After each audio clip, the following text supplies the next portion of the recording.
ఏంటే తెగ ఫోన్ మాట్లాడుతున్నావు ఎవరితో?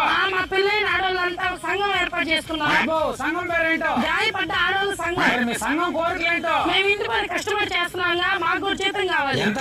నెలకి 10,000.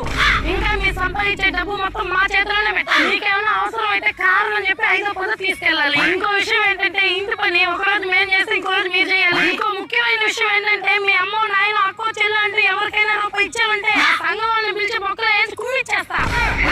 ఏమన్నా మీ సంఘం అడిగినట్టే జీతం ఇస్తారు కానీ నువ్వు ఎక్కడ ఉన్నావు?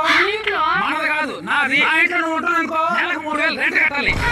ఇంకోటి 3 కోట్ల అన్నం కడతావు, రోజుకు 200 వేస్తున్నావు, నెలకు 6,000, 3,000, 6,000, 9,000. తర్వాత నీ ఫోన్ కి టీవీకి రీఛార్జ్లు కరెంటు బిల్లు అన్ని కలిపి నెలకు 3,000, 9,000, 3,000, 12,000. ఇంకా సినిమాలు షికార్లు నీ మేకప్లకి అన్ని కలిపి 3,000. ఏమన్నా నీకు నెల ఖర్చు 15,000. ఇంతకీ ఎంత జీతం కావాలన్నా 10,000. ఆ 10,000 కట్ చేసుకొని నెలకి నువ్వే నాకు 5,000